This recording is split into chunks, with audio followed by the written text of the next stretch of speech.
할렐루야. 오늘도 주님 안에서 복된 화요일 되십시오. 오늘 말씀은 열왕기하 9장 1절부터 13절까지로 예후가 새롭게 북이스라엘의 왕으로 세워지는 장면입니다. 근데 엘리사가 직접 가지는 않아요. 왜냐하면 이게 쿠데타를 일으키는 장면이죠. 쿠데타의 배후에 엘리사가 있으면 혹시라도 어떤 정치적인 이슈로 해석이 될까봐 엘리사가 직접 나서지 않고 엘리사의 그 선지자 학교 생도 청년이 직접 가서 예후에게 기름을 붓게 됩니다. 그래서 가니까 이 왕은, 북이스라엘 왕은 지금 왕궁에 있고 전쟁터 이 국방 경계선에서 지금 이 예후를 비롯해서 예후의 동기들, 동료들이 모여 있는 그런 장면에 이 선지자 생도가 들어갑니다. 들어가서 예후를 따로 불러내서 기름을 붓고 급히 도망갑니다. 그래서 예후가 나왔어요. 옆에 있던 동기들이 아니 좀 전에 왔던 그 청년 뭐냐, 이상해 보이던데, 수상해 보이던데 무슨 일 있었냐. 예후가 아유 별일 아니라고, 아유 뭔지 얘기해봐라. 벌써 수상할 거예요. 왜냐하면 예후의 머리가 젖어 있고 기름을 부었기 때문에 뚝뚝뚝 떨어지고 있지 않겠습니까? 뭔가 있어요. 뭔가 있어요. 그러자 이 예후가 이만저만해서 방금 내게 기름을 부었다. 당대에 기름을 붓는다는 것은 왕으로 세워지는 것을 말합니다. 더구나 그게 엘리사를 통해서 그 배후에 있다는 것을 알게 된 이 동기들이 즉시 예후를 왕으로 모시는 장면입니다. 근데 엘리사가 그 청년을 기름병을 주고 가게 할 때 기름 붓자마자 지체하지 말고 즉각 도망치라고 얘기해요. 그게 3절에 나오고 실제로 10절 보면 기름 붓자마자 곧 문을 열고 도망하니라. 왜 이것이 엘리사도 설명을 하고 실제로 이 청년이 도망친 게 왜 이렇게 기록이 돼 있을까요? 기록이 돼 있는 이유는 아마도 예후와 예후의 동기들이 실제로 굉장히 잔인한 성격을 가졌기 때문이 아닐까. 기름 붓고 청년이 거기 그대로 있으면 예후의 동기들이 딱 보고 네가 기름 부었어? 이게 지금 밝혀지면 안 되는데 입을 그냥 탁 닫게 하기 위해서 이 청년, 이 선지자 생도를 쥐도 새도 모르게 없앨 수도 있어요. 그래서 엘리사가 기름 붓자마자 도망쳐라, 그리고 실제로 도망쳤다라고 기록을 해놓은 거죠. 이제 예후가 실제로 이 아합 가문을 없애는데 얼마나 잔인한지 아합의 가문과 이세벨을 없애고 그 다음에 아합의 자식들을 전부 다 없애고 또 아합과 이세벨의 핏줄이 북이스라엘뿐만 아니라 남유다의 왕도 그 사이에서 사돈간에서 세워진 이 왕이니까 이 왕까지 없애버리고 나중에 바알 숭배자들을 다 없애버리는데 그 과정이 굉장히 잔인해요. 그럼 우리가 이런 질문이 생기겠죠. 하나님은 왜, 어째서 이런 잔인한 사람을 사용하시는 걸까?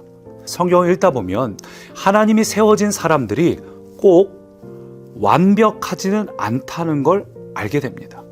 하나님의 나라를 위해서 세워진, 하나님의 일을 하기 위해 세워진 사람들이 꼭 괜찮은 사람들만은 아니라는 것이지요. 여러분, 살다 보면 우리 안에서도 그런 일들이 있지 않습니까? 우리 안에서도, 교회 안에서, 공동체 안에서 같이 있는 사람들 보면 왜 하나님은 저런 사람을 사용하시는 걸까? 왜 저런 사람이 저런 자리에 있는 걸까? 때로 좀 아쉽고 답답하다는 마음을 가질 때가 있어요. 저는 이게 이 시대의 가장 큰 문제라고 생각을 합니다. 사단이 이 시대에 하고 있는 가장 큰 전략은 우리 그리스도인들이 서로를 사랑하고 하나 되는 것이 아니라 서로 갈라지고 분열하게 하는 것. 그게 사단이 하고 있는 일입니다. 우리 옆에 있는 사람을 보면서 그 사람의 단점이 먼저 눈에 보이는 거죠. 오늘 예후가 그런 것처럼 예후가 완벽한 사람은 아니었습니다. 그러나 그가 가진 어떻게 보면 잔인해 보이는 그 역할이 오히려 아합의 우상 숭배자들을 완전히 뿌리 뽑을 수 있는 가장 좋은 역할이거든요. 근데 우리는 그걸 보지 않고 그의 잔인함이나 잔혹함을 보면서 아니 하나님이 쓰시는 사람 중에 왜 괜찮은 사람이 없는 거야? 왜 완벽한 사람이 없는 거야? 우리는 그런 이야기를 한다는 거죠. 여러분 옆에 있는 사람 보면서 아무개는 이래서 못났고 아무개는 저래서 불편하고 왜 우리 교회는 이런 사람밖에 없고 왜 내가 아는 사람 중에 이런 사람밖에 없고 와 세상에 존경할 사람이 없다. 여러분 가만히 들여다보면 우리 안에 있는 분열의 영이에요. 분열의 영. 함의 영. 여러분 함이 어떻게 했습니까? 노아의 수치를 그대로 드러냈잖아요. 셈과 야벳은 노아의 수치를 덮어주었습니다. 근데 우리는 그 수치를 드러내고 싶은 그런 마음이 있다는 것이죠. 여러분 저도 한때는 목회자로서 이런 마음이 들었던 적이 있습니다. 기왕이면 우리 교회에 정말 괜찮은 사람만 있기를 바랬던 적도 있어요. 이렇게 일꾼들이 좀 있었으면, 이런 좀 사람들이 우리 곁에 많이 있었으면. 근데 어느 날 기도하면서 느낀 게 뭐냐 하면, 그 깊은 내면을 들여다보니 그것이 하나님을 위한 것이 아니라 제가 드러나기 위함이에요. 정의멜이라는 한 개인이 드러나기 위함이지 하나님을 위한 것이 아니더라고요.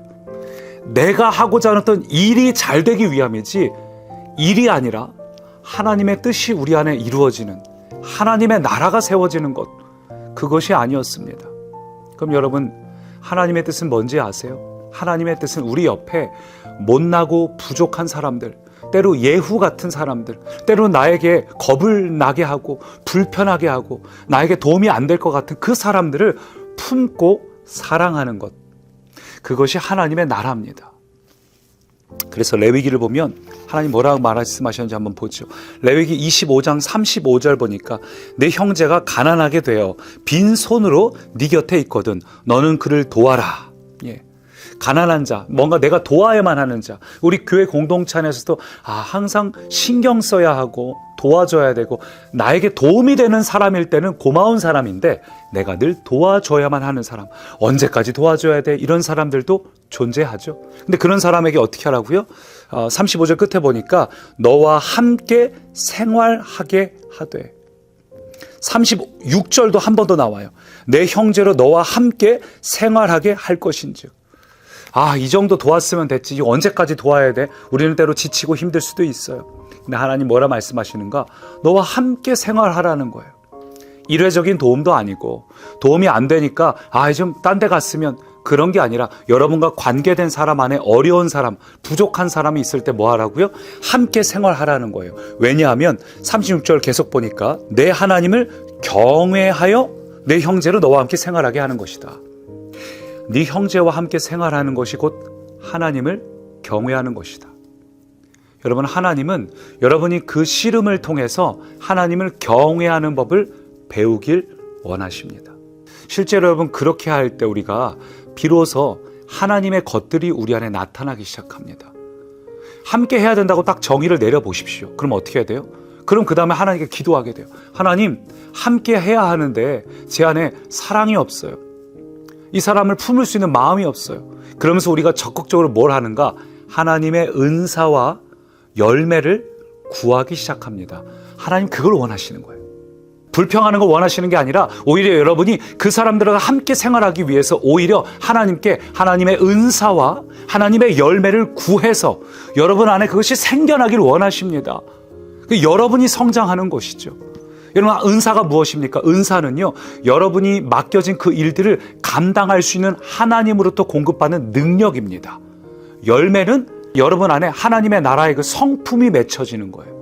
열매는 성품이고 은사는 능력입니다. 여러분이 주어진 일, 예를 들어서 교육 목자를 하고 있어요. 목자를 하고 있어요. 근데 내 목원이 너무 이상해요. 뭔가 좀 손 쓸 게, 신경 쓸 게 많습니다. 그럴 때 하나님 사랑의 은사를 주십시오.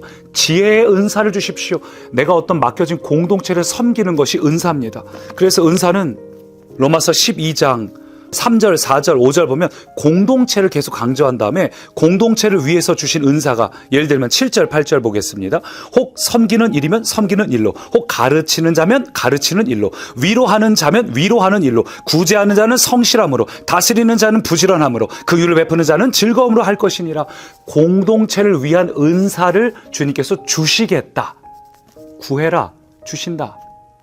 마르다는 일을 하려고 했습니다. 내가 잘할 수 있는 일을 함으로 내가 인정받으려고 했어요. 그러나 마리아는 예수님께 주목했고 예수님 발 아래 엎드려 있었습니다. 저는 때로 제가 마르다 같다는 생각을 합니다. 목회자로서 일이 잘 돼야 하니까 왜 이 사람 이렇게 하고 있는 거야? 때로는 화도 나고 감정도 올라옵니다. 그러나 하나님은 여러분이 마르다처럼 여러분의 일을 하기를 원치 않으십니다. 여러분이 인정받기 위한 일, 여러분 스스로가 다른 사람에게 칭찬받기 위한 일, 아니요, 그것이 아니라 하나님의 뜻이 여러분 가운데 이루어지는 마리아처럼 하나님 앞에 엎드리는 우리가 되길 원합니다. 오늘 말씀 예후에 대한 이야기, 잔인하고 잔혹했습니다. 그러나 여러분, 그런 사람 볼 때마다 함의 영으로 분열하고 누군가를 비난하고, 대체 저 사람은 왜 우리 곁에 있는 거야? 언제까지 있어야 되는 거야? 그렇게 말하는 게 아니라 함께 생활하라 레위기를 통해 말씀하셨으니 여러분 옆에 있는 사람을 진정으로 품고 사랑하는 모든 꿈의 가족 되시기 바랍니다. 살아계신 하나님, 오늘 우리 안에 함의 영은 떠나갔고 오직 성령님 우리를 다스리셔서 마르다처럼 일하려고 하는 자도 아니고 예수님의 마음을 헤아리는 마리아의 마음, 하나님을 너무나 사랑하고 내 곁에 있는 사람들을 사랑하는 마음, 그래서 우리 안에 은사와 열매를 구할 때 하나님 내 옆에 있는 사람을 적극적으로 섬길 수 있는 은사와 열매가 넘치게 하옵소서. 예수님 이름으로 기도드립니다. 아멘. 승리가 무엇인 줄 아는가? 하고 싶은 말, 그 많고 많은 말 힘겹게 억누르고 오직 주께서만 말씀하게 하는 것 바로 승리라네.